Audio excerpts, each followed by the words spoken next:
Good evening, folks, and once again, welcome to the Hour of the Time. I'm William Cooper. Now, folks, the Dallas Morning News on October 1st, 1989, published this story. Anglican leader calls for unity under Pope. The byline is Associated Press. Rome, Anglican leader Archbishop Robert Runcie called Saturday for all Christians to accept the Roman Catholic Pope as a common leader presiding in love. For the universal church, I renew the plea, he said. Could not all Christians come to reconsider the kind of primacy the Bishop of Rome, the Pope, exercised within the early church? Again, folks, that was in the Dallas Morning News, October 1st, 1989. This story appeared in the Bakersfield Californian, August 27th, 1989. Baptist and Catholic theologians find common ground. Associated Press, New York.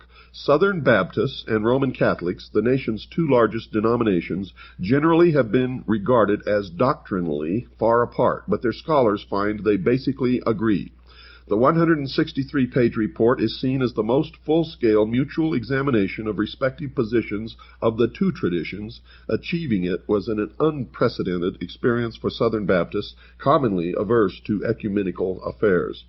The talks, sponsored by the Catholic Bishops' Committee on Ecumenical and Interreligious Affairs and the Southern Baptist Department of Interfaith Witness, involved 18 meetings between 1978 and 1988. Again, that appeared in the Bakersfield Californian, August 27th, 1989. Now, I want you to listen to me very carefully during this broadcast, for the message tonight is extremely important. And understand that I am not attacking Catholics or anyone else. I am merely giving you the results of our research, and sometimes the results of this research is disturbing. It shows how we've been misled and deceived over hundreds and sometimes thousands of years. You see, folks, more wars have been fought and more blood has been shed in the name of religion than any other cause, perhaps all other causes.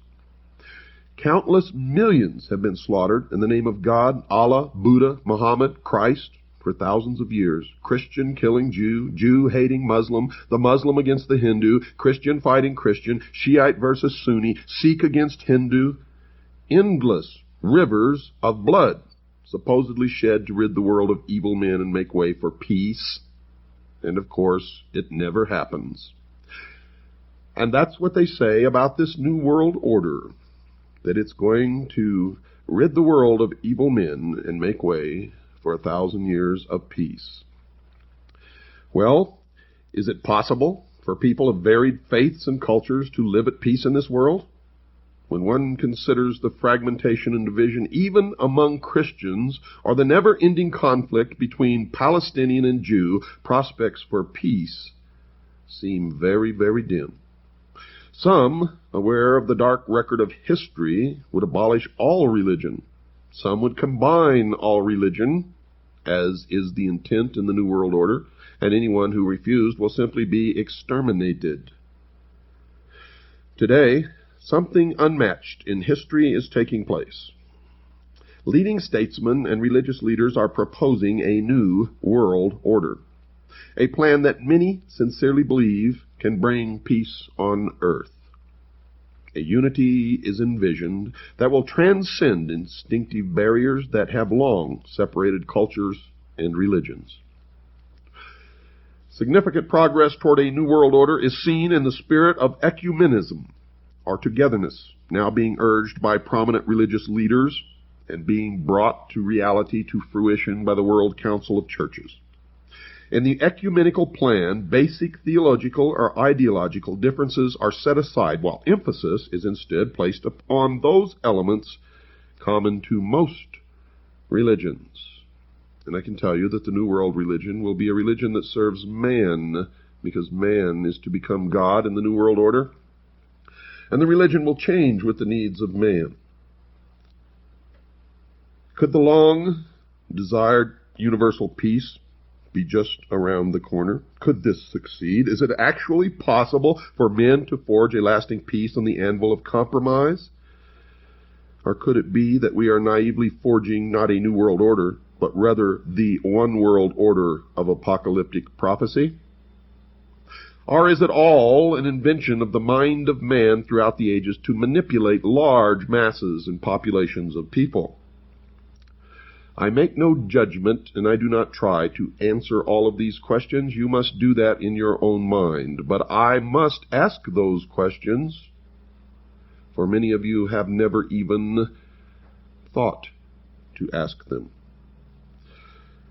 While controversial, folks, it is not the purpose of this program, The Hour of the Time, to disparage or attack the honest convictions of any sincere persons, whatever their politic or faith, for I am a true constitutionalist, and I believe that we each have the right to believe whatever we wish, no matter who likes it or dislikes it, and worship at the altar of whichever God we choose, no matter who likes it or who dislikes it. It happens to be one of the precepts of living in freedom. You must understand that. No one's right to believe what they want or practice the religion that they want can be hindered until the practice of that religion or the activation of those beliefs infringe upon the freedom of someone else. Now, I sincerely, in my heart and in my soul, believe this. Without this belief, man cannot live in freedom and must be subjected to slavery, and any intelligent, free-thinking person can quickly make that connection. That is why, even if you do not like the ravings of the Nazi speaker standing on the street corner, he must be allowed to stand and rave. And if you wish to listen, that is your business. If you wish to close your ears and walk away, that also is your business. But when you shut him up, you shut yourself up, no matter who you are or what it is that you say. For what we do to one, we do to all. Therefore, understand, this is a program bringing you information and we hope education, and it is not designed to attack anyone, but merely to shine some light in the dark corners of history where light has not been found before. You see, our purpose is to bring out facts and principles which have a bearing upon coming events. For those of you who may not realize it, this is not a religious show. This is not a religious show. This is a show that is designed to educate, illuminate, if you will, and that's very ironic because we are illuminating those who call themselves illumined, who have been causing us misery for thousands of years.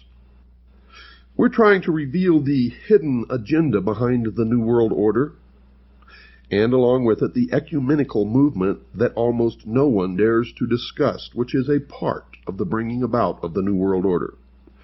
But you see, folks, these issues must be freely discussed, no matter who you are or what you believe, for those who know history know that history repeats, and those who ignore the lessons of history are doomed to repeat the history. As Winston Churchill once observed, folks, the farther backward you can look, the farther forward you can see. And that is really the secret why my predictions have been so accurate that at this moment I am the most successful and accurate prophet on the face of this earth. But I'm not really a prophet, I'm a messenger. And they're not prophecy that I give you, they're predictions based upon actual study, research of history, and of the plan of those who call themselves the guardians of the secrets of the ages, the practicers of that religion called Mystery Babylon. And it is real, and it doesn't matter if you believe in any of this or not. If the practitioners believe it, it will affect you, especially if they hold powerful positions in the world, and I can assure you that they do.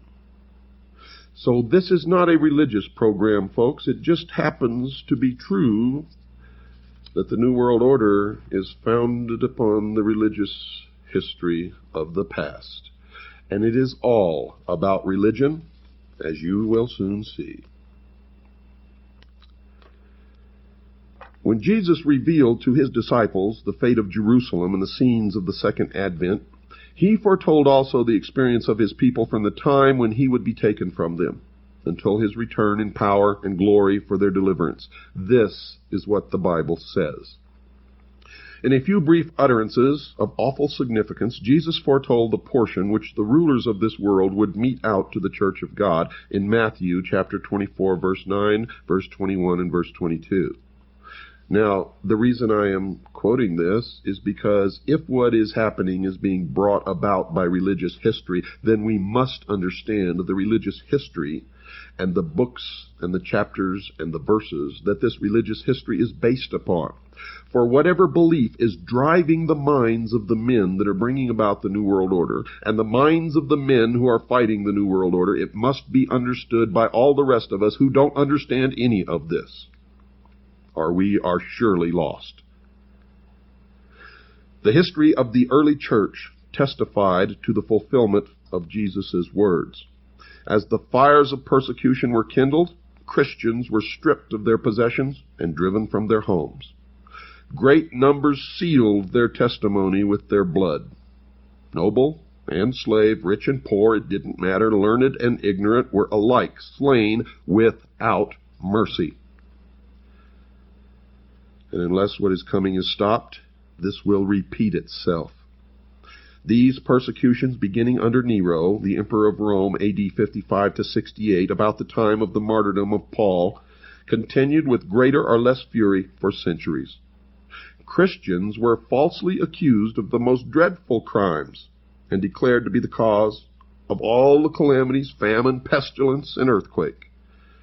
They were condemned as rebels against the empire, as enemies of religion, and pests to society. Great numbers were thrown to wild beasts or burned alive in the amphitheaters. Some were crucified.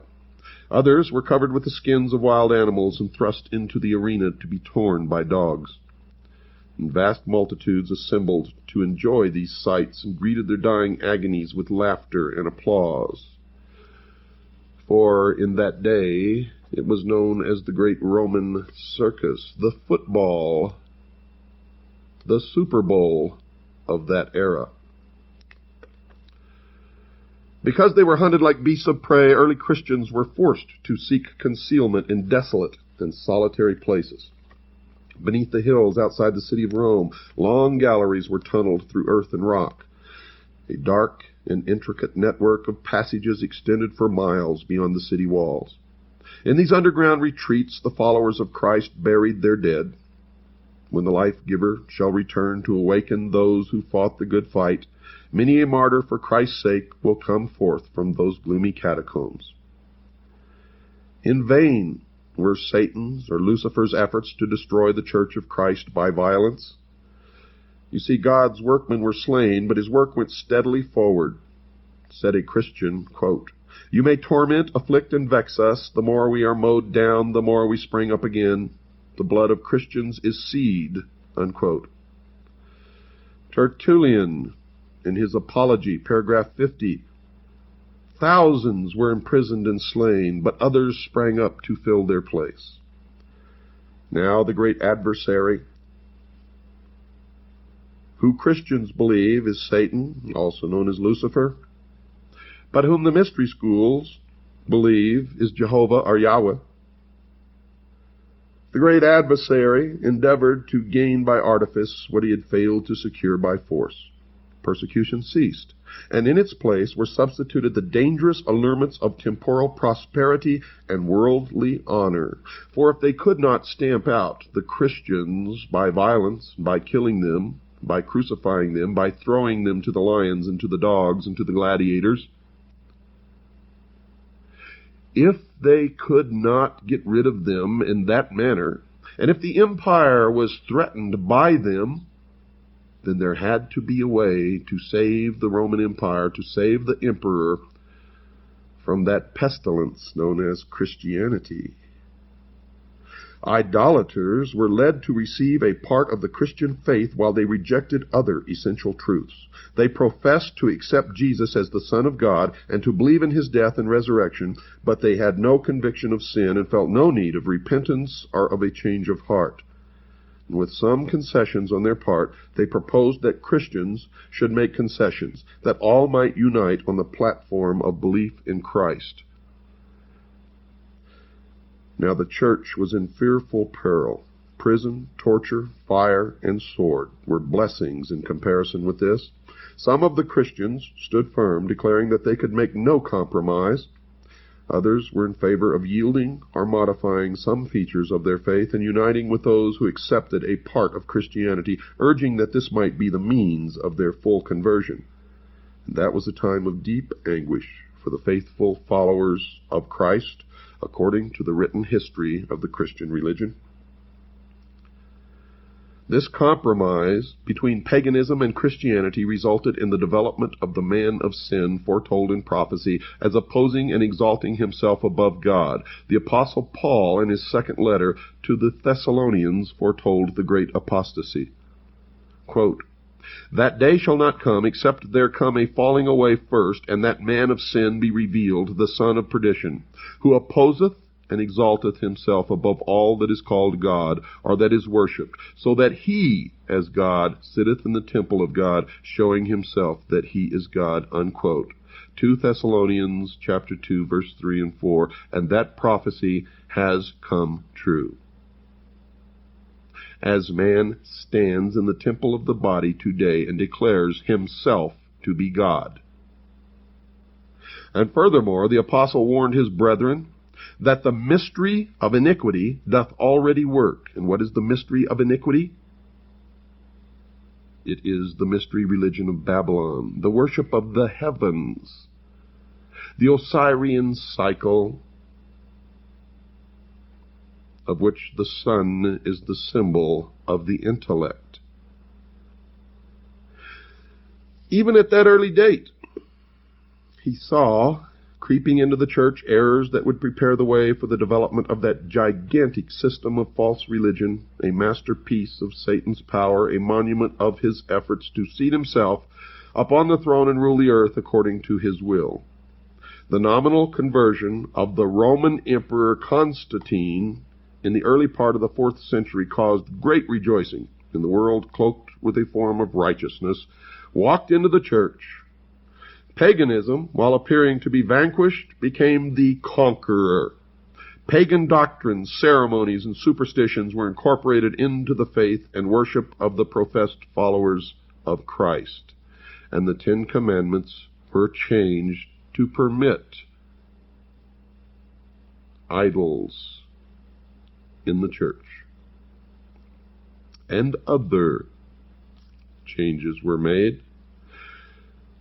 You see, the day of rest was changed from the 7th day to the 1st day. Why? Because the 1st day was the date that the pagan religion worshipped the sun, Osiris, the light, Lucifer, the intellect. And so the pure and simple teachings of Christ were corrupted beyond recognition. As Christians consented to lower their standards, a union was formed between Christianity and paganism. Though the worshippers of idols professed to be converted, they united with the church, still clinging to their idolatry, only changing the objects of their worship to images of Jesus and even of Mary and the saints. But they still worshipped the same gods, and they always have. If you look at an aerial view of the Vatican, you will see that the outer courtyard is a round temple of the sun, exactly as the Druids and the Celts built, and that in the center of this temple to the sun, to Osiris, stands the symbol of the lost word of Freemasonry, the phallus, the generative force, the penis of Osiris, the obelisk. You see, folks, the Roman Empire never fell. It just became the Catholic Church. And the Roman Emperor merely changed his name from Emperor to Pope. Now, for those of you who may think that I'm crazy and that I've lost my mind, I'm going to read you verbatim from a book entitled Dungeon fire, and sword. It is the complete history of the Knights Templar in the Crusades, written by John J. Robinson, author of Born in Blood. And I'm going to start at the third paragraph on page 414 in the chapter entitled Jesus Wept, 1292 to 1305. That's a date. Those are dates, folks. In London, Edward sent for the master of the Knights Templar in England, Brian de Jay. He told the master of his plans to chastise the upstart William Wallace in Scotland and ask that the Templar Knights go with him to fight for England. The Templar master saw no barrier to committing his knights to a totally secular war that had nothing to do with religion or the true cross. It had been years since the fighting men of the temple had had anyone to fight. The calls for men and money no longer came from the headquarters in the East. They had no need for them. No monarch they knew in Europe was going to go on a crusade, if even the Pope should call it, which he wouldn't, because the Pope had something much more important on his mind. Boniface VIII had come up with a way to increase the papal treasury, a way that could come only once in 100 years. The following year of 1299 marked the turn of a century, and Boniface would turn the usual secular celebration into a jubilee of joy for all Christians. Now there would be new pathways to the total remission of sins, much easier than going off on crusade. Full absolution was offered to any pilgrim who would come to Rome for 15 days with his offering for the church, and thus he could fill his coffers. Even at his most optimistic, the Pope had not foreseen the flood of pilgrims that would bring new prosperity to Rome. The local merchants and innkeepers were delighted with the business generated by almost 2 million pilgrims. 2 priests stood all day and night behind the altar at the Church of St. Paul, using rakes to drag away the steady stream of gold and silver offerings placed there by pilgrims who pushed their way through the mob to leave their gifts. Boniface VIII was ecstatic. He remembered the words said to him as the papal crown had been placed on his head, quote, "Take the tiara, and know that thou art the father of princes and kings, the ruler of the world, the vicar on earth of our Savior Jesus Christ," unquote. Now he indeed felt like the ruler of the world as he staged a regal pageant. He put on the dress and the insignia of the ancient Roman emperors and went out into the streets with 2 swords held high in front of him, indicating his supreme authority over both the secular and the spiritual worlds, with heralds crying out, quote, "Behold, I am Caesar," unquote. And this is just one example, because all through history the popes have, on occasion, made public admittance of the fact that Rome just became the church. Displayed on the walls of the Vatican is the double-headed eagle, the insignia of only one man who has ever lived, the Emperor of Rome. Now, so that I may not be accused of invention, folks, everything that I'm giving you in this broadcast is coming right out of the writings of the historians of the Catholic Church, of the Protestant Church, of the Roman Empire, of the Knights Templar, and many others. You see, I'm not inventing any of this. It happens to be historical fact. And if you have eyes and can see, the emperor, now the pope, to gain converts from heathenism, unsound doctrines, superstitious rites, and the adoration of images and relics were gradually introduced into Christian worship.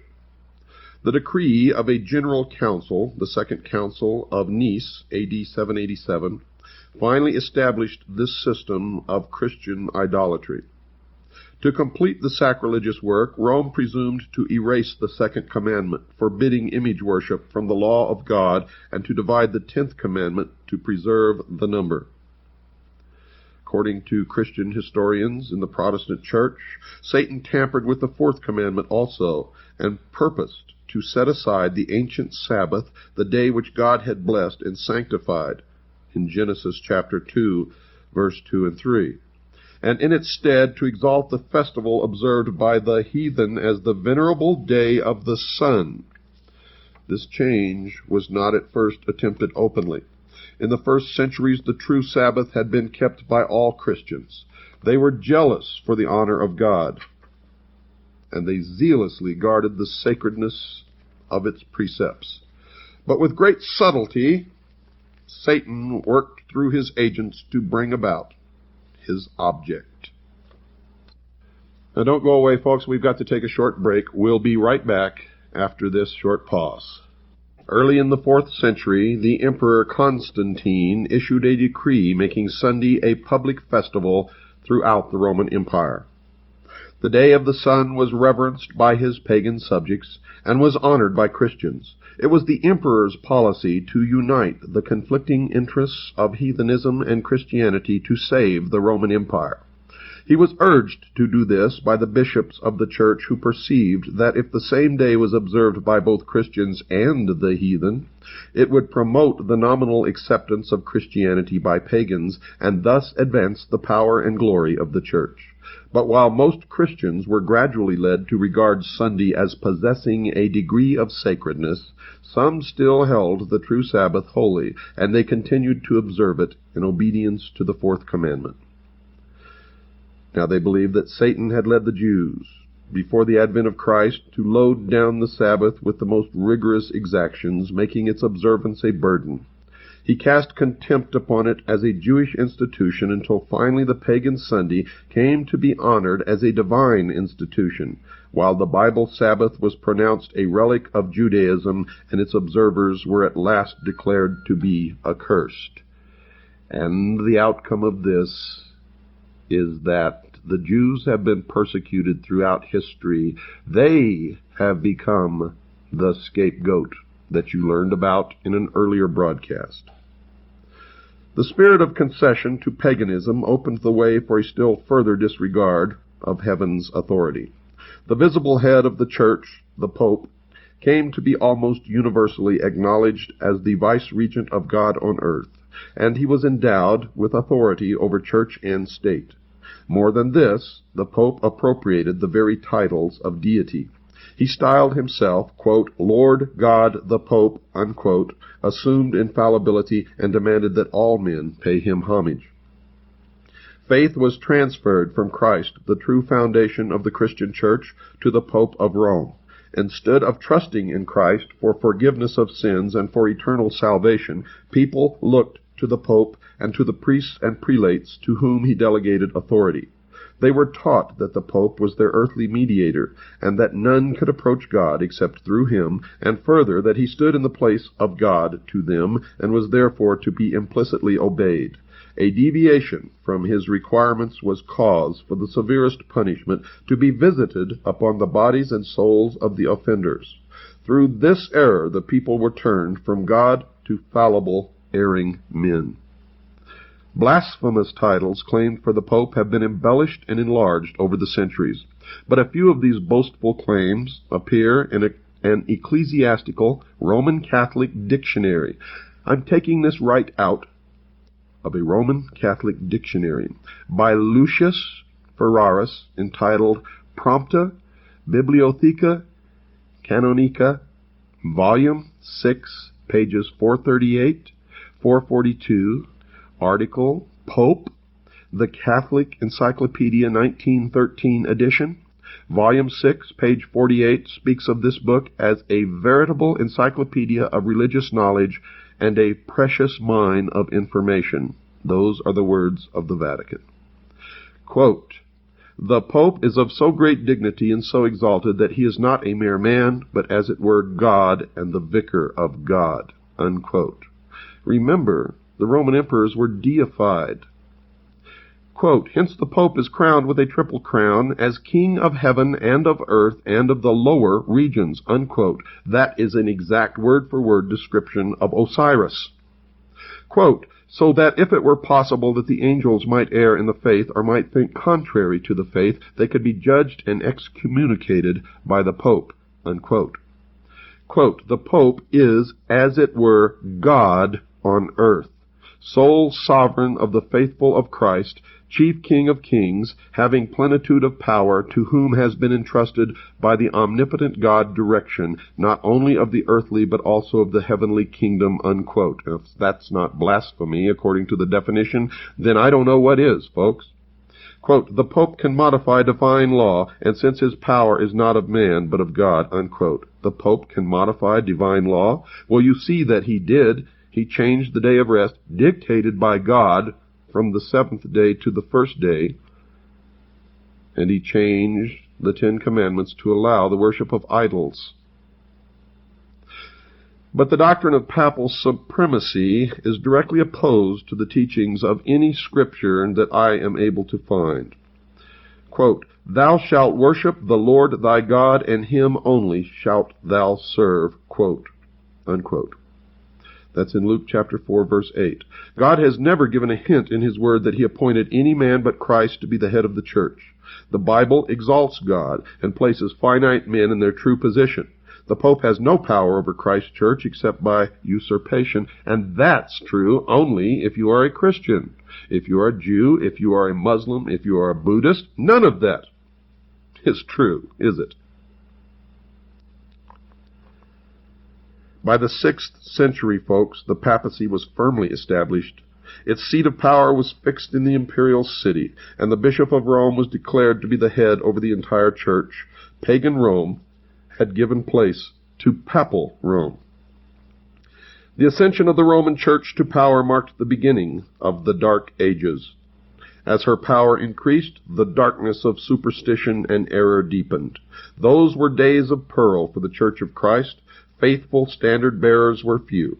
At times it seemed that error and superstition would wholly prevail, and true religion would be banished from the earth.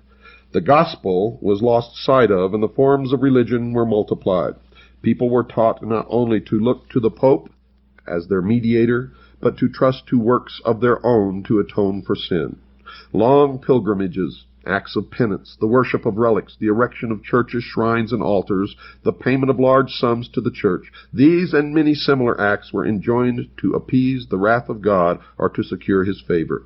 As if God were like men, to be angered at trifles or pacified by gifts or acts of penance, and even then the church still worshipped the old gods. For in dismantling churches for renovation throughout Europe, without exception, and the older the church, the more likely it was to be true, enshrined within the altar, out of sight of the priests and the worshippers, were found stone penises, symbols of the lost word of Freemasonry, the phallus of Osiris, the generative force of the pagan religion of the worship of the sun, the light, Lucifer, the intellect. This is historic fact. This is not invention, but fact. About the close of the 8th century, Papists put forth the claim that in the first ages of the Church, the bishops of Rome had possessed the same spiritual power which they now assumed. To establish this claim, ancient writings were forged by monks, and it has been proven that they were forged. Decrees of councils before unheard of were discovered, establishing the universal supremacy of the Pope from the earliest times, and a church that had rejected the truth greedily accepted these deceptions. Another step in papal assumption was taken when in the 11th century Pope Gregory VII proclaimed the perfection of the Roman Church. Among the propositions which he put forth was one declaring that the Church had never erred, nor would it ever err, according to the Scriptures. But I wonder what they told Galileo when they imprisoned him for being right, that the earth revolved around the sun, and that the earth was not the center of the universe, and that the universe did not revolve around the earth. I wonder what they told Galileo. How did they justify being right when they were obviously wrong? And not only with Galileo, but Giordano Bruno and many others. Many others, as a matter of fact, many of whom were burned at the stake for daring to disagree with what was then considered to be politically correct. For many of them had discovered scientific truths, and when they espoused these truths, were declared to be heretics and were burned at the stake, because the Pope declared these truths to be falsehoods. And that, folks, was the birth of the doctrine known as political correctness. And you see it reappearing now, where truths are again declared to be false, because they are not politically correct. What are you going to accept in this world? Now, once again, I want to tell you, we're not attacking anyone. I care not what you believe. I care not what altar you worship at, for I am a true constitutionalist. It makes no difference to any of you what my religion is, although I will freely tell you that I attempt in my daily life to follow the true words of Christ, not the doctrine or the preachings of any church or any evangelist or any book, but those words attributed to Christ and only to Christ. And as the rock upon which those words stand, the 10 Commandments as given to Moses by God. That is the sum total of my religion, of my beliefs, of what I practice in my daily life. I'm not asking you to do that at all. But I am asking everyone to quit accepting what they are told, to begin an honest, individual, personal search for the truth. For we can no longer live in deception. We can no longer live the lies of the past. Great change lies ahead of us, folks. Change will come whether we want it or not, for that is the way of the world and the way of the universe. And if we are still living in lies and deceptions and manipulations, then that change will be for the bad, just as it has always been throughout the history of the world, and blood will flow and people will suffer, all in the name, once again, of religion. And I, for one, am sick of it. Sick of it. We must discover the truth, and we must lead our lives by the truth, and we must take the truth into the future, and we must determine the future from the truth, and nothing else. Nothing else. For if we do not, those who have decided that they are the only truly mature minds, and thus the only ones capable of rule, because the rest of us do not use our intelligence, and thus are beasts of burden and stakes on the table by choice and consent, no better than animals who do not have intelligence, they have determined that they are going to shackle us once again in slavery, because we cannot control ourselves, or rule ourselves, or live by the truth. This is what they have determined, right or wrong, whether you believe them or whether you believe that they know what they claim that they know or not. It is what they have determined, and I assure you they are in control right now. Right now. Right this moment. And in this country, their headquarters is in the Temple Without Windows, exactly 13 blocks from the White House, the headquarters of the Scottish Rite of Freemasonry. Now, when the Pope declared that the Church had never erred, nor would it ever err, according to the Scriptures, the scriptural proofs did not accompany the assertion. Next, the proud pontiff claimed the power to depose emperors and declared that no sentence which he pronounced could be reversed by anyone, but that it was his prerogative to reverse the decisions of all others. The advancing centuries witnessed a constant increase of error in the doctrines put forth from Rome. Even before the establishment of the papacy, the teachings of heathen philosophers had received attention and exerted an influence in the Church. Prominent among these was the belief in man's natural immortality and his consciousness in death. This doctrine laid the foundation upon which Rome established the invocation of saints and the adoration of the Virgin Mary.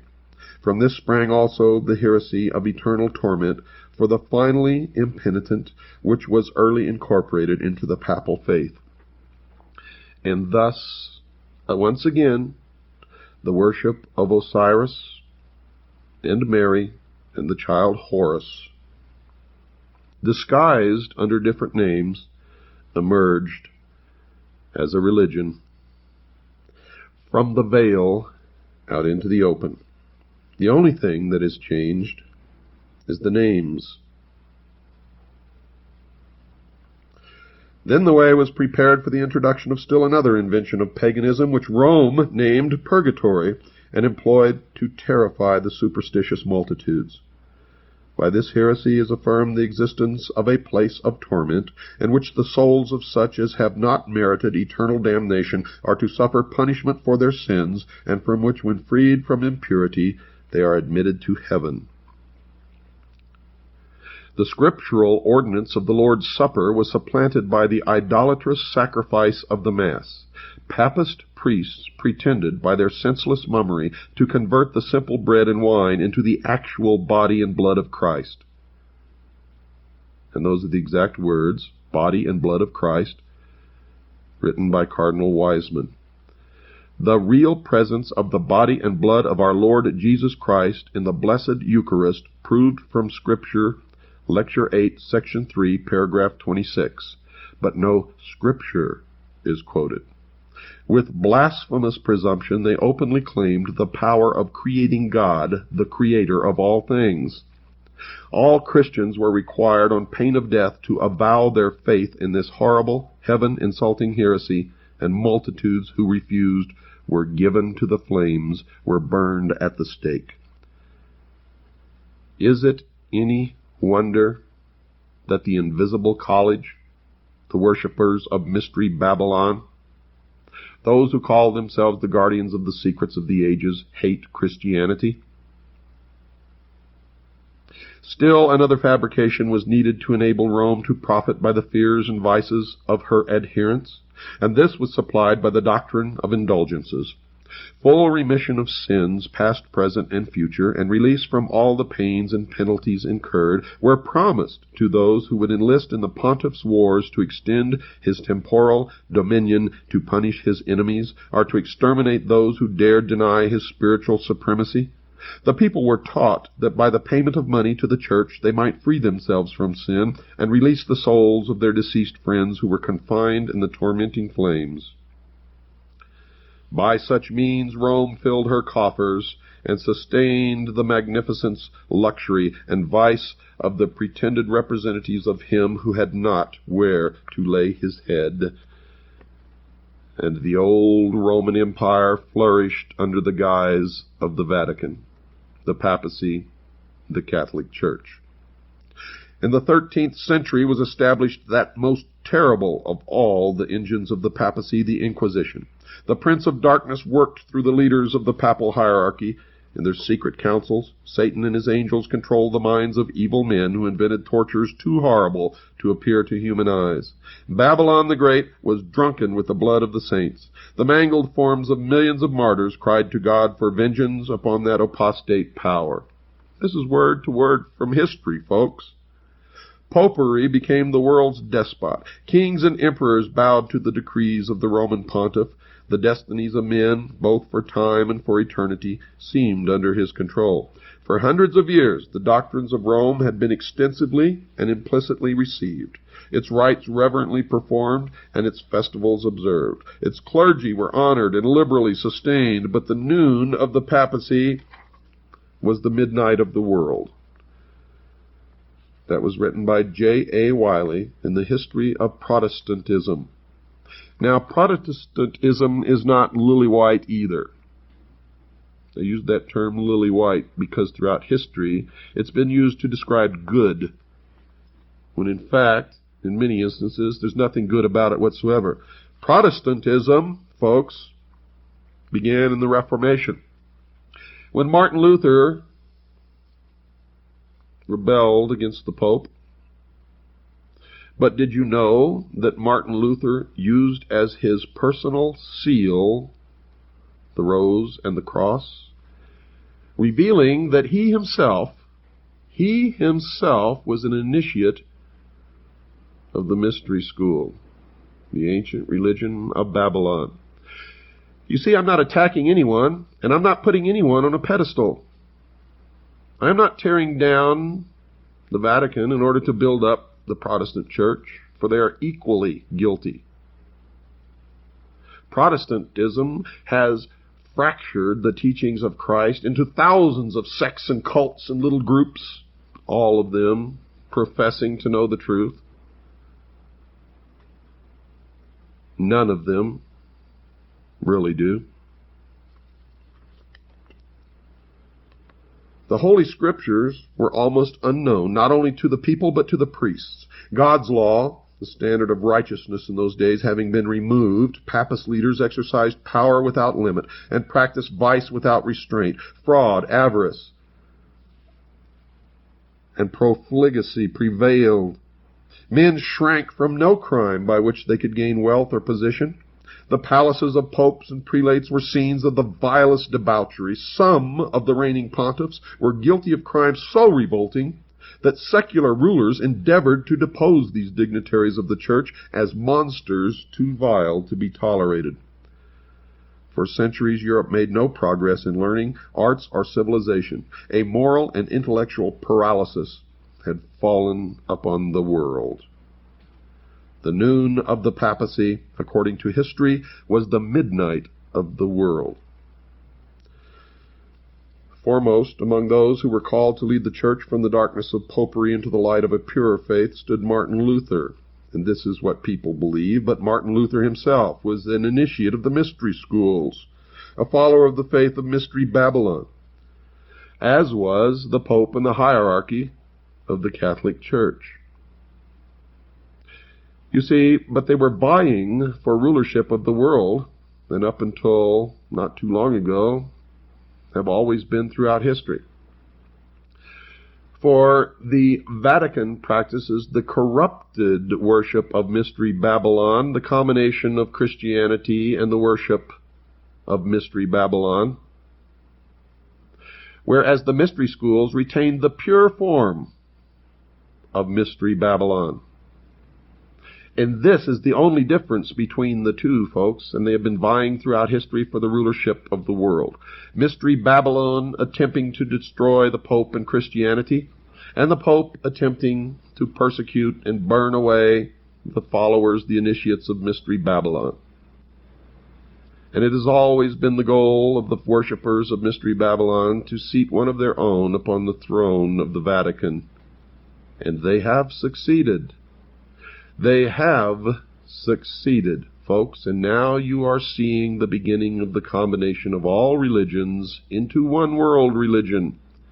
And while the world and the New Age movement may be waiting for the emergence of Maitreya, I tell you now here, and remember that I have been the most accurate in making predictions about future world events than anyone in the history of the world, based upon study and knowledge, not psychic ability, not any gift given to me from God, although I am a messenger, I can assure you of that. I tell you that in the New World Order, the one world, charismatic, and religious leader will be seated upon the throne of Rome. Mark my words. And for those of you who do not understand yet, the Protestant religion was created by the mystery schools to bring down the authority of the Pope. Just as this nation, the United States of America, was created by the mystery schools to topple the monarchs, the kings and queens, from their thrones. You see, whatever you want to believe in, folks, is okay with me. Let's just believe from a position of knowing the truth. Good night. You're listening to The Hour of the Time. I'm William Cooper. From Tinker Bell to Artie Shaw to George Bush's 1,000 Points of Light, America has been mesmerized by stardust since its very inception. And now America is beginning to learn what all these references to the star, the morning star, wish upon a star, stardust, really is all about. There was something very strange about the classical mysteries, something which attracted people to them and having attracted them, made their initiates, with very few exceptions, permanent devotees. In Egypt, Greece, India, Rome, and a dozen other places and countries, sacred initiations took place in specially prepared sanctuaries, usually in a cave or underground.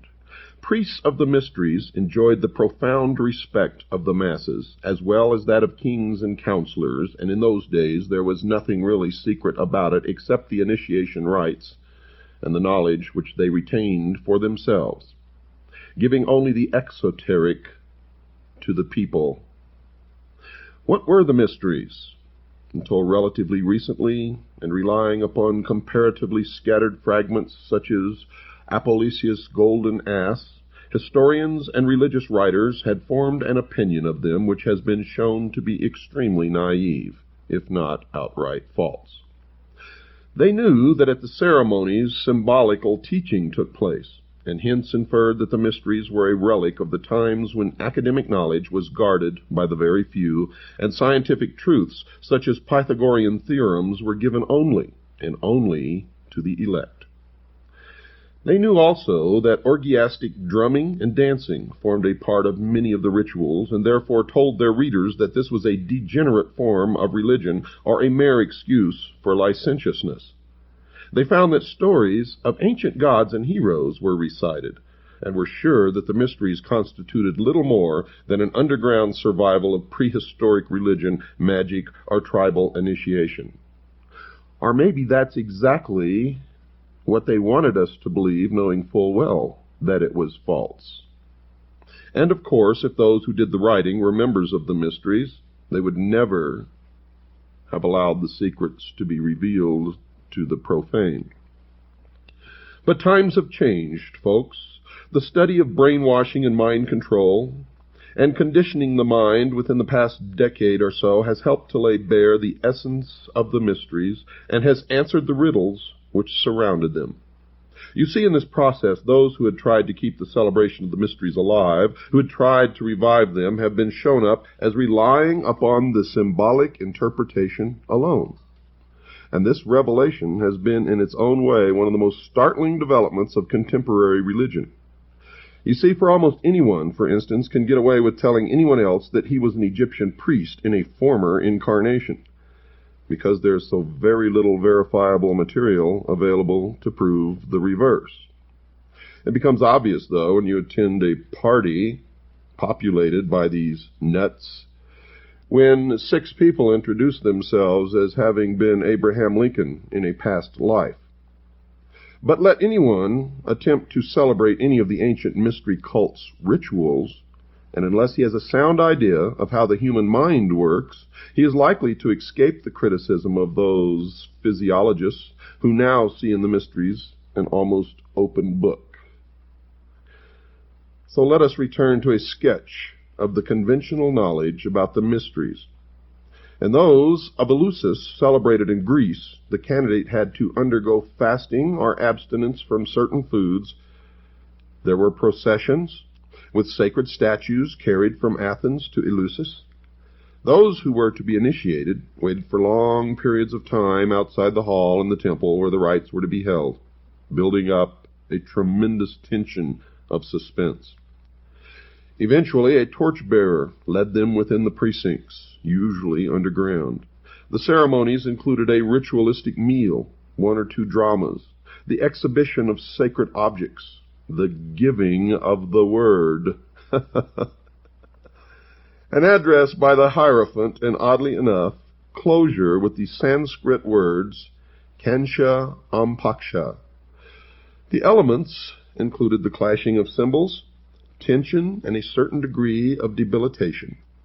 Eating something, plus conditions which were awe-inspiring, strange. The candidate was in the hands of and guided by the priesthood. Other factors were drinking a soporific draught, symbolic sentence of death, whirling around a circle.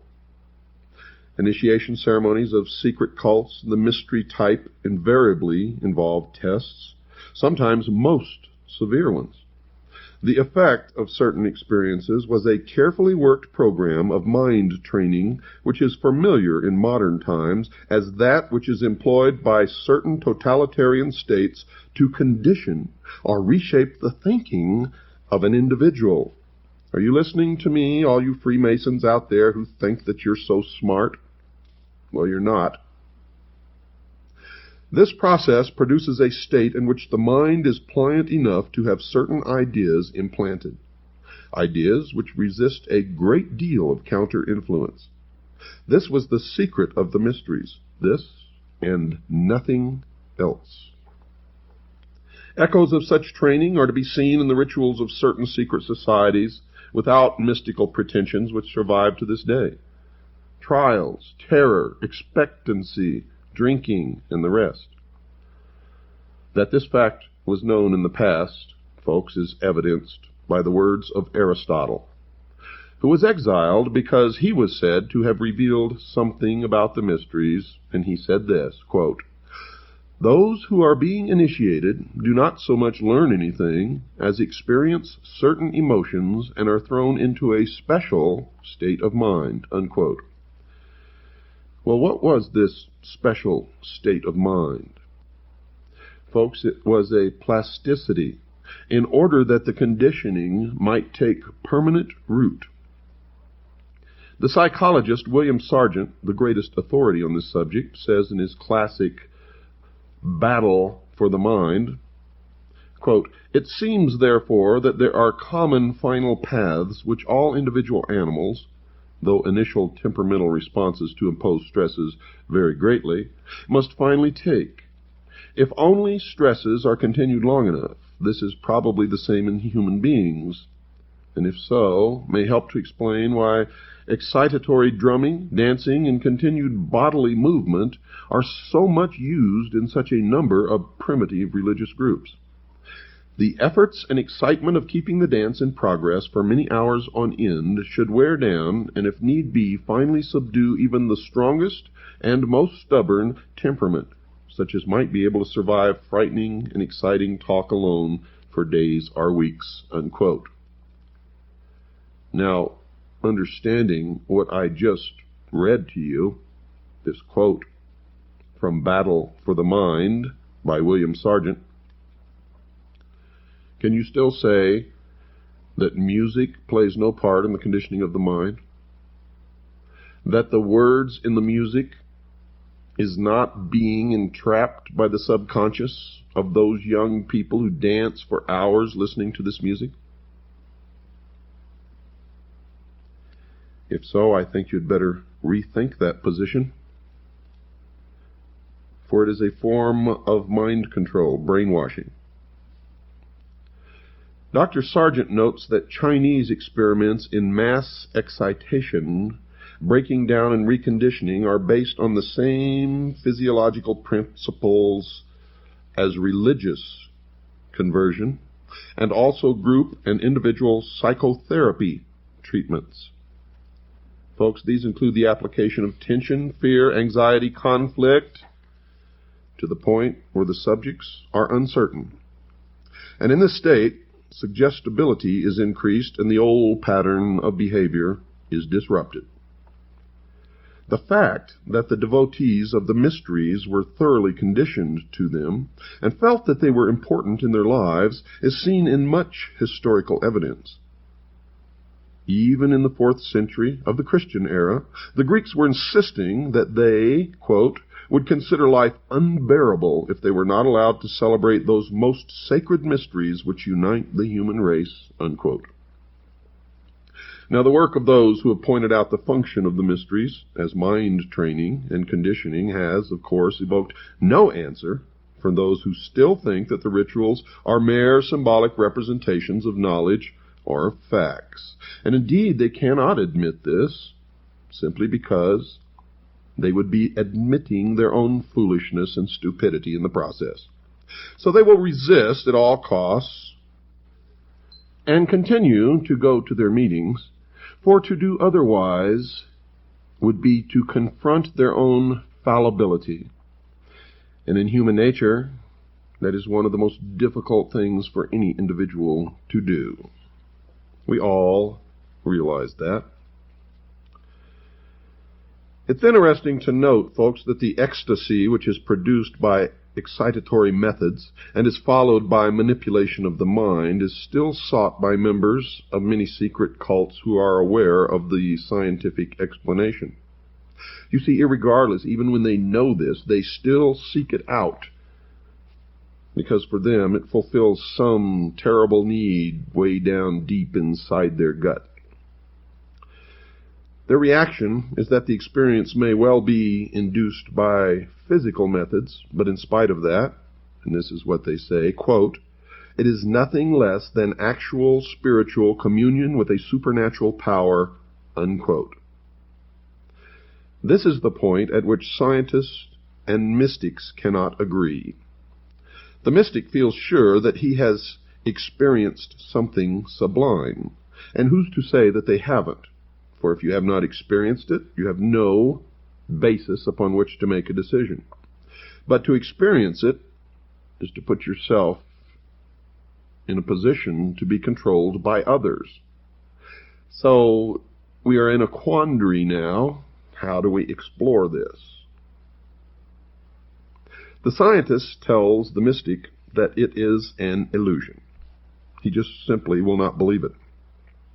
The situation reminds one of the time when someone produced the soul of a departed relative to tell a spiritualist that there was no life after death. Although this is alleged to have happened in Ireland, one can visualize it taking place easily enough in the mutually heated atmosphere of scientists versus mystic anywhere in the world. The orgiastic side of the mysteries also has a place in the sphere of psychology. The catharsis, or the cleansing of the mind, which the secret cult of the Cathari experienced after ecstasy, is paralleled by the modern therapist's procedure in bringing his patient to a state of excitement and then collapse before implanting what he considers more suitable ideas in the mind. Christianity, of course, has not been behind in its use of the mystery system for initiates, for it was not until AD 692 that every believer was ordered to be admitted to the worship of the Christians, following the period when it was thought advisable to celebrate certain parts of worship in secret. You see, Christianity in the beginning was a secret society itself, and the correct name for it was the Friendly Open Secret Society, although in the beginning there was nothing open about it. Traces of this survive in such customs as that of the Greek Orthodox Church, where the priest celebrates divine worship behind a curtain, which is only taken away during the elevation of the host. Quote, "Since at that moment the worshippers prostrate themselves and are not supposed to see the holy sacrament," unquote. The reason given for the secrecy of the practice of the Christian cult gives a clue in explaining that the celebrant must be prepared by expectation. St. Augustine laid down that secrecy was essential because the mysteries of Christianity were incomprehensible to human intellect and should not be derided by the uninitiated. Secondly, because this secret produced greater veneration for the rites. Thirdly, that the holy curiosity of those to be initiated into the experience of Christianity should be increased in order that they might attain to a perfect knowledge of the faith.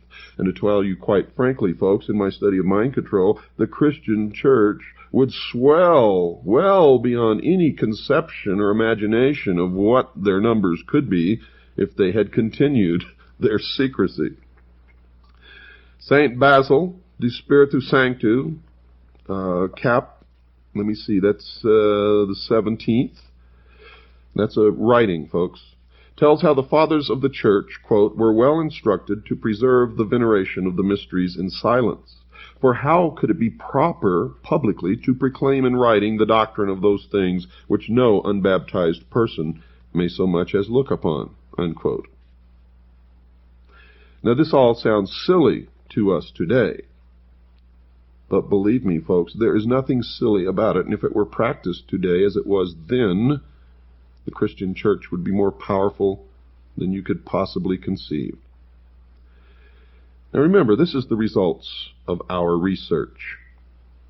I myself consider myself to be a Christian, and that I follow the teachings, the words of Christ in my daily life, not the dogma of any church, not the preaching of any minister or priest, but simply and only the words of Christ, seated upon the foundation of that which God gave us early in our history, the moral code called the 10 Commandments, as they were originally given to Moses, and not as they were changed by man in the form of the Pope.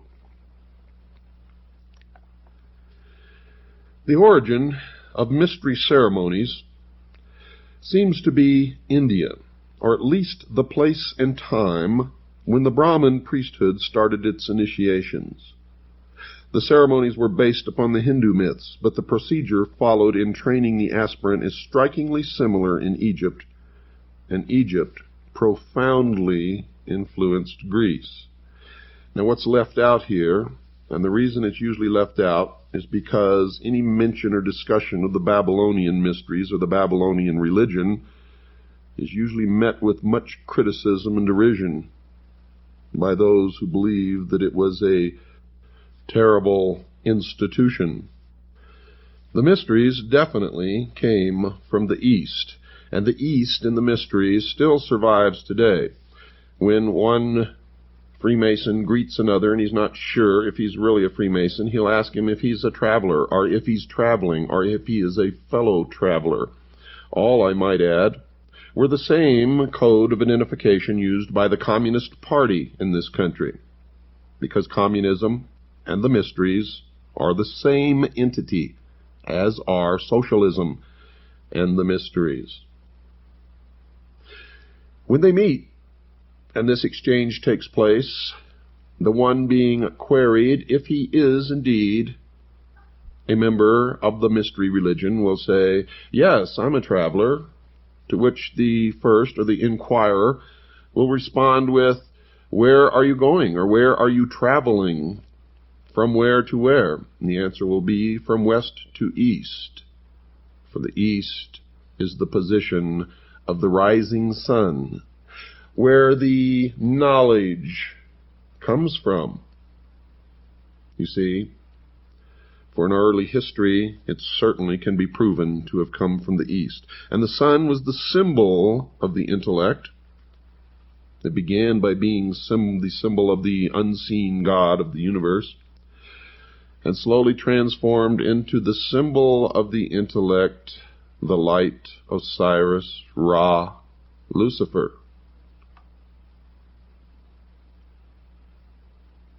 Prayer, fasting, and study were the first requirements when the Indian candidate prepared himself for the trials which were before him. All of this, folks, originated in Babylon at the dawn of civilization. For the actual sight of the great gods and for the final word or teaching which would be implanted in his mind when it had become sufficiently prepared to receive it. And if the weather was cold, he would have to sit in the snow or rain, naked. In the torrid heat, he sat in the full blaze of the sun with 4 fires built around him to give additional heat. And this was the first part of the undertaking. While he repeated prayers and repetitions, which included the invocation for his complete conversion. This latter concentration, folks, upon the desires of the candidate is applied in more than one of the mysteries. Some of the initiation ceremonies were cruel and painful. Coupled with the word which is given during the ceremonies, it means that the power of suggestion is being applied continuously and should penetrate into the mind at every moment when it is able to receive it. This period of dedication was succeeded by one in which he visited the underground cave of initiation. And when it wasn't in a cave, it was in a tomb or a crypt, such as the pyramids of Egypt, which were never tombs of pharaohs, but were, from the beginning until the end of their use, they were temples of initiation. Passing through a tunnel of complete darkness, the initiate emerged into the cavern, where 3 priests, dressed as gods, awaited him in resplendent and intimidating array. After being addressed and partaking in the oration of prayers, the initiate walked rapidly around the temple several times, this called circumambulation, and was then carried through several subterranean and unlit caves. During this time, there were wails, screams, and shouts from every side, while illuminated specters and other horrors abounded. At the end of this terrible experience, the aspirant came to 2 doors, which, when thrown open to the sound of the sacred conch trumpet — the conch, folks, is a shell — revealed a scene of brilliance and glory. This hall was full of every delight in the form of pictures, music, and perfume. The initiate walked to an altar in the room, where he was again harangued and presented with his 7-fold cord, which marked his passing through the initiation. Now, if we compare these proceedings with those which were said to be carried out among the Egyptians, the parallelism is startling even today. The candidate was taken to a well, which he had to descend until he came to a tunnel. Torch in hand, he passed through a door, which closed with a resounding noise, as if never to be opened again. He was met by frightful figures, which offered him a last chance of going back. Then he passed through a fire, swam through a dangerous underground stream, and as soon as he reached a door and touched a ring to open it, a blast of air blew out the lamp, which gave the only available light. Some type of machine swung him over a bottomless pit, and just as he was on the point of exhaustion, an ivory door opened, and he found himself on the threshold of the resplendent temple of Isis. Here the priests received him into their company. After this series of tests, he had to undergo fasting and what would nowadays be called indoctrination, before he could be considered completely initiated into even the 1st degree. The foregoing experiences were followed by the higher degrees, those of Serapis and Osiris. And in the process, the wives of the priests would tease him and cajole him and try to get him to make love to them. And if he successfully resisted, then he could say that he had passed all the tests. But if he succumbed to their advances, he was not considered worthy. It is needless to outline the beliefs and methods used in the Chinese, Japanese, South American, and other mysteries, because while the legends which are inculcated may vary in some way, they are all essentially and basically the same. The training hardly varies at all. The real mystery of the mysteries, folks, is how and when man first discovered the use of certain procedures to condition other men and thus rule them and control them, and whether the discovery was instantaneous or gradual, or simultaneous or at different times and places. But one cannot date doctrines as one can archaeological finds by radioactive carbon dating.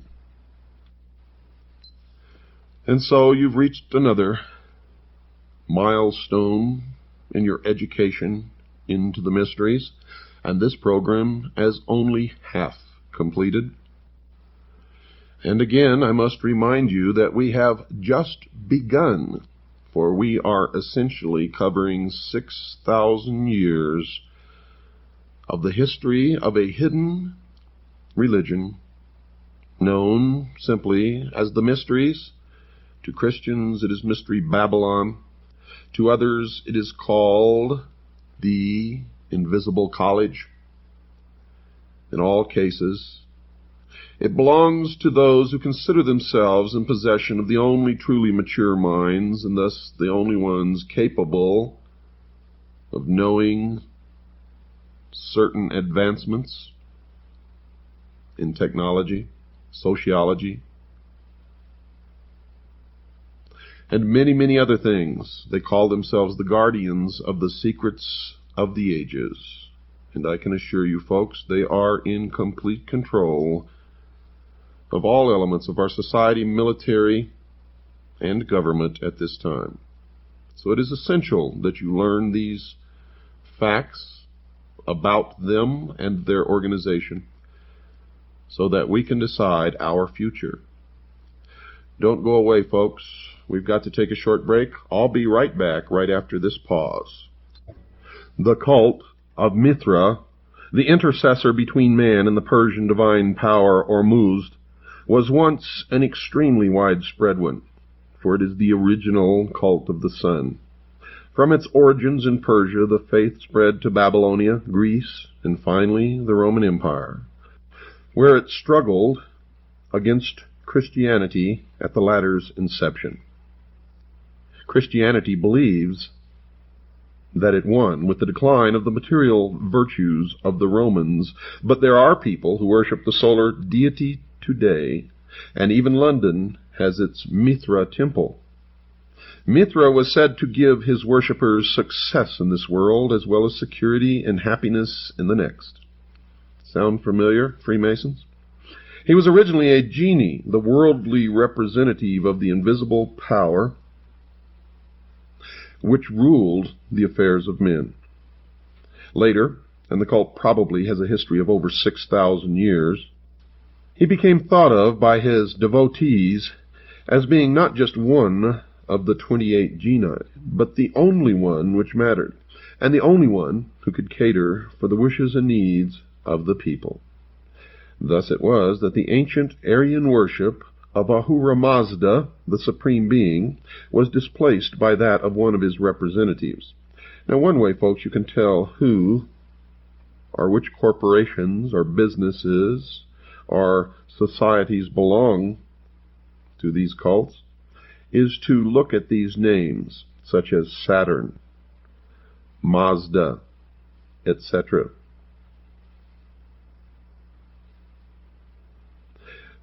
Ahura Mazda, the Supreme Being, was displaced by that of one of his representatives, although archaeological research has produced little to give a clear picture of the rituals and beliefs of the Mithraists.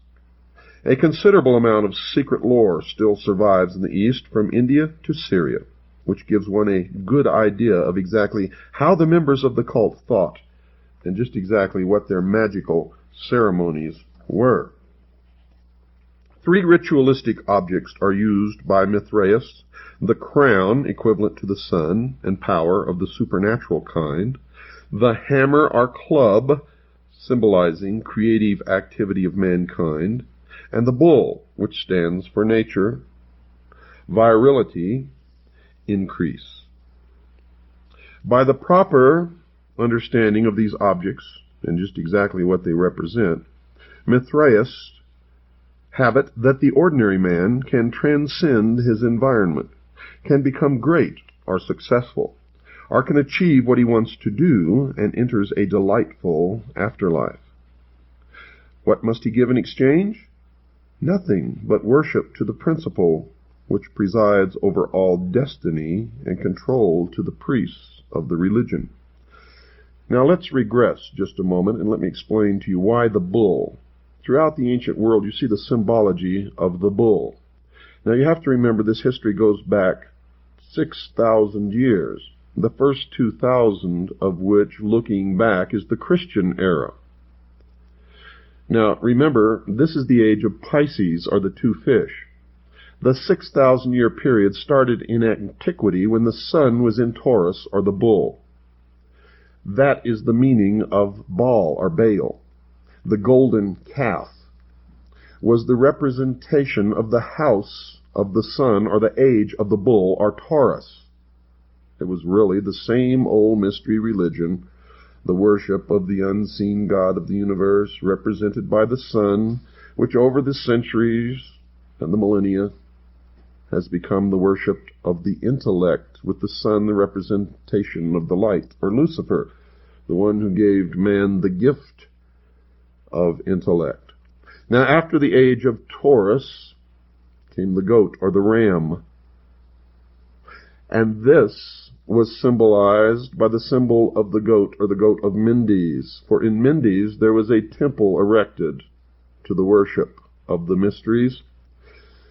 And since the sun was in the house of the goat or the ram, the object of the exoteric worship by the masses was the goat.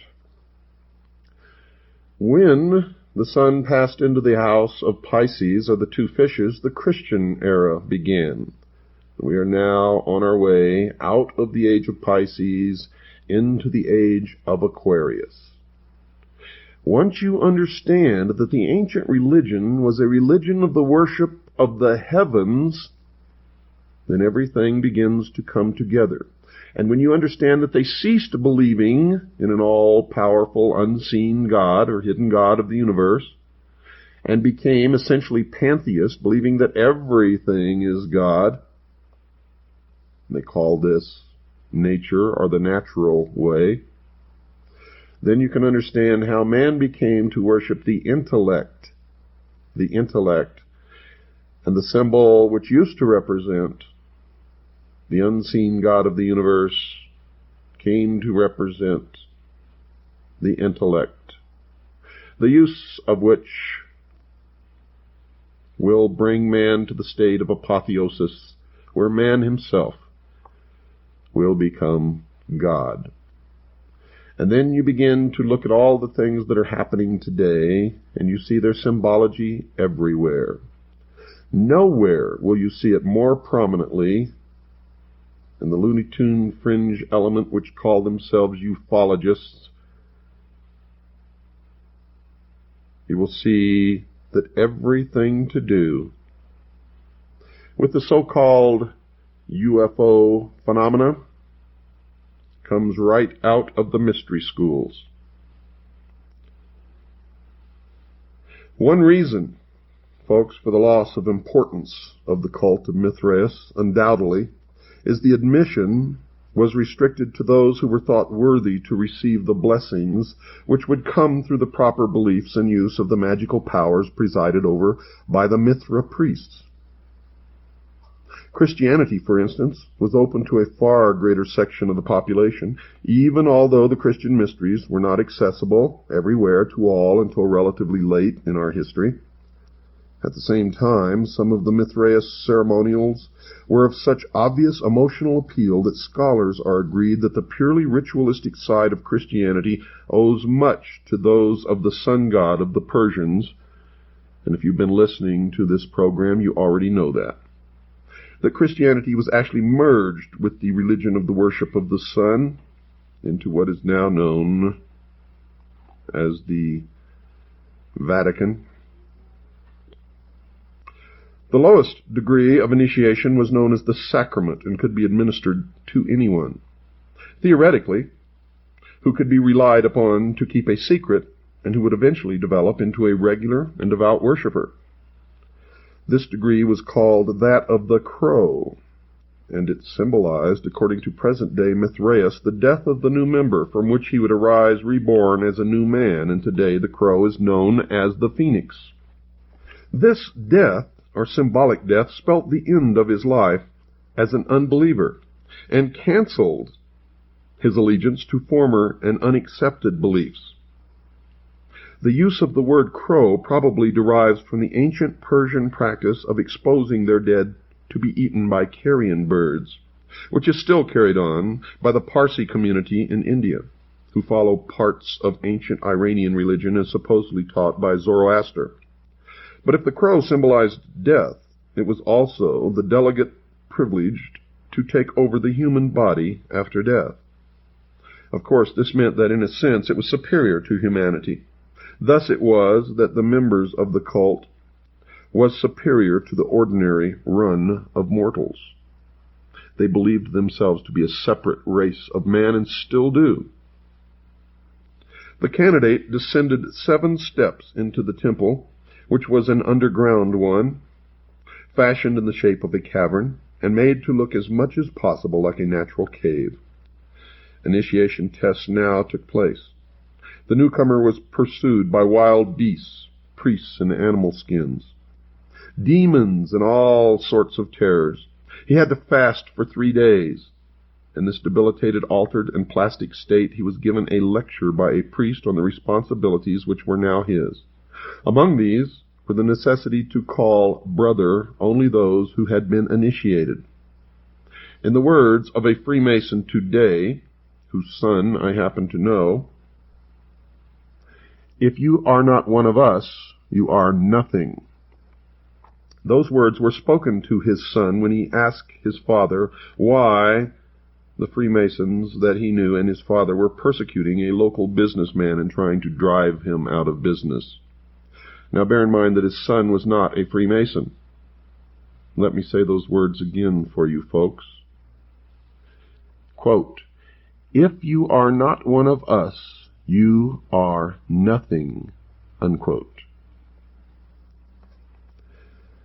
All family ties were severed.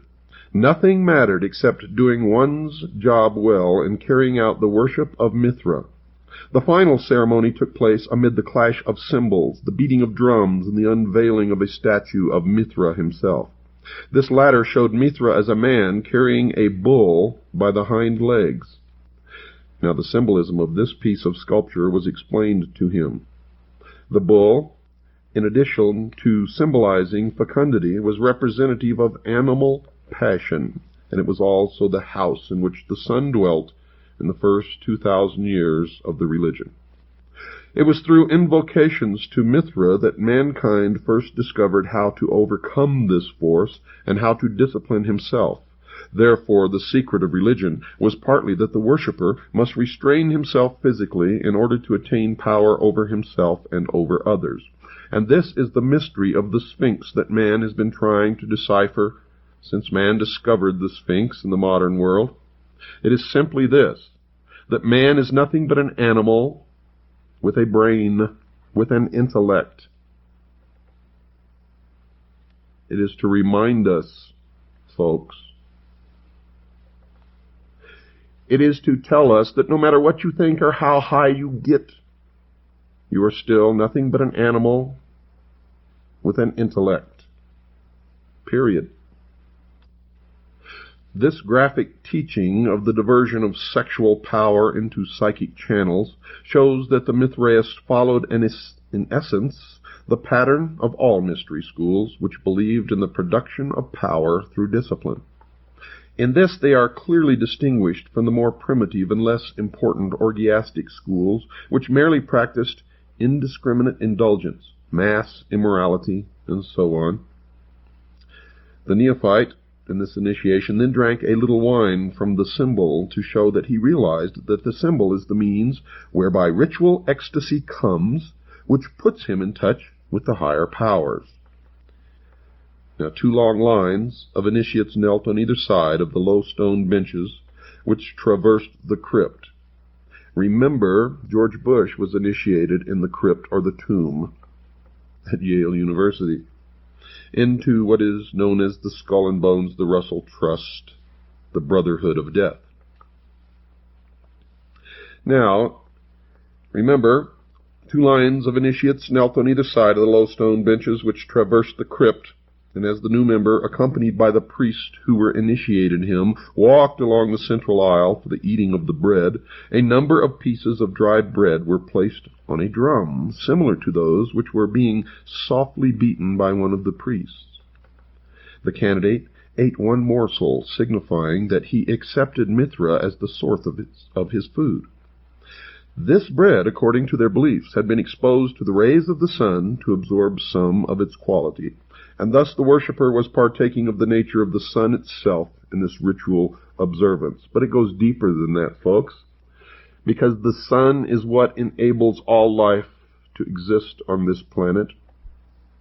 being that the planet is at the perfect balance where it is neither too hot nor too cold, and that the planet is tilted upon its axis, creating the seasons which enable food to be grown in the more northern latitudes than if the Earth was stable on an axis where only one portion of the globe always was in direct alignment with the sun. Then it would be too hot at the equator. There would be one narrow band in the northern and southern hemisphere where crops could be grown, and it would be too cold in the northern and southern hemispheres. So this ritual observance has scientific fact behind it, in that the bread indeed did come from the sun.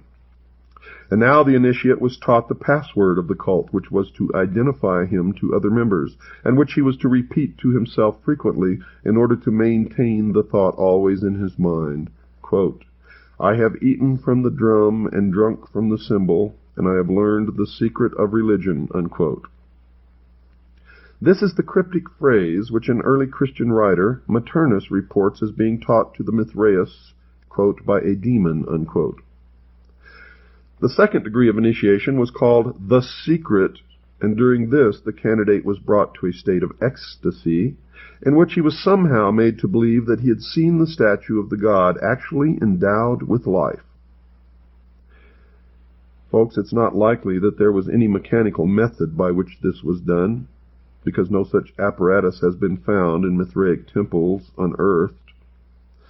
The candidate was brought up to the idol, to which he offered a loaf of bread and a cup of water. And this was to signify that he was a servant of the god, and that, quote, "by what sustains my life, I offer my entire life to your service," unquote.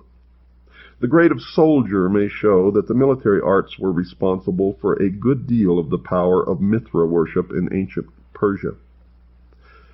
Certain it is, in any case, that this degree greatly appealed to the Roman warriors, who formed a very large part of the rank and file of the cult during its western expansion.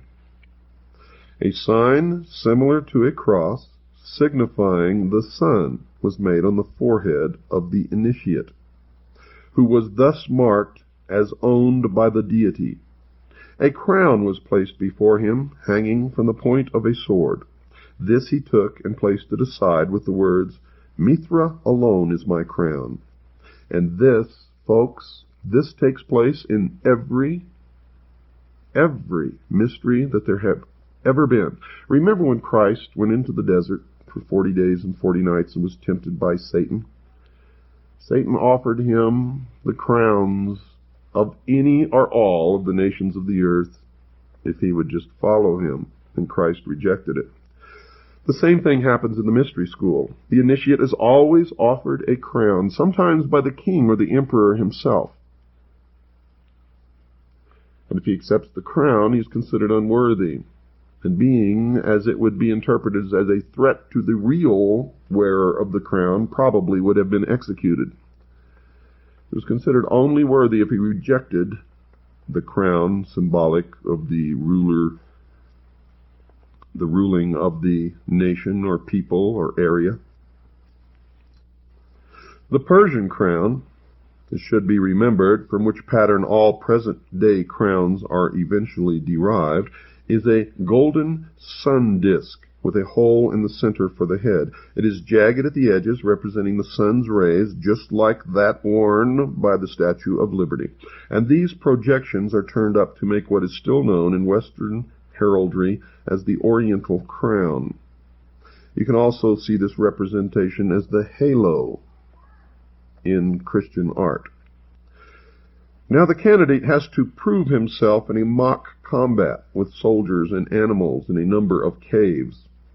When the Emperor Commodus went through this degree of initiation, he actually killed one of the participants, although he was supposed only to make a symbolic slaying. Passed through the soldier degree, the Mithraist was eligible, after a lapse of time, to be promoted to the rank of lion. He was taken again to the cavern, and honey was smeared upon his brow as opposed to the water which had been used in his acceptance into the earlier degree, his baptism. The degree of lion was taken only by those who had decided to dedicate themselves completely to the cult. and who would henceforth have no truck with the ordinary world. The lion was, then, a sort of priest, but rather more of a monk. He was trained in the rites of the cult and told certain secrets. The degree of lion of Mithras could only be conferred when the sun was occupying the zodiacal sign of Leo, and that's about July 21st to August 20th, during the Persian month of Asad, the lion. Now, there's a good deal of astrological lore in Mithraism, and also an admixture with Kabbalistic numerology. The Greek branch of the Mithraists, for example, worked out that the numerical equivalent of the name, spelt by them Mithras, was 365, and thus corresponded to the number of days in the solar year. Well, since the deity was the sun, then this is exactly what it should have been. In the purely magical sense, Mithraism has it that both the name of the god and the rank which the individual holds in the cult have magical power. Thus, if a person wants to achieve anything, he has to concentrate upon the word Mithra while preparing for himself the ceremonial repast and beating alternately a drum and cymbals. That the effect of initiation was to produce someone of upright character is amply evidenced by literature of the Roman times, in which the Mithraists were generally considered to be thoroughly trustworthy and improved people. Even their enemies could reproach their own followers with the vitality of the Mithraist creed. Tertullian, in his De Corona, which is Latin for the crown, which he composed in the 3rd Christian century, upbraids the Christians, inviting their attention to the Mithraists as examples. De Corona actually means the crown of thorns. You, his fellow warriors, should blush when exposed by any soldier of Mithra. When he is enrolled in the cave, he is offered the crown which he spurns, and he takes his oath upon this moment, and is to be believed. Through the fidelity of his servants, the devil puts us to shame, he said. Now, there were 7 degrees of initiation in all, although there are some branches of the ecstatic side of the lore, which include certain others, making the total 12. After lion came the Persian, then the runner of the sun, then father, and finally father of fathers. The 12th degree, it is said, is king of kings, and where have we heard that before? And properly, this can be held only by the supreme king, and preferably the Shah-Hinshah, or the king of kings of Persia. This very ancient cult, from which more than one present-day secret society is derived, is thus seen to contain many of the elements which underlie organizations of this sort. You see, folks, it is a training system. It attempts to produce in its members a real or imagined experience of contact with some supreme power. The magical element is there too, shown in the belief in the power of certain names to achieve things which cannot be done by men. Mithraism was not an anti-social society in the sense that it did not conflict in its aims with the objectives of the countries in which it flourished, and hence it did not threaten the established order.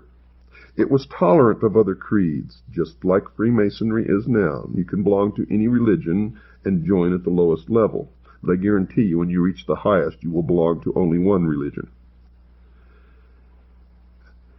The tolerance of other creeds meant that it did not attempt to supplant them.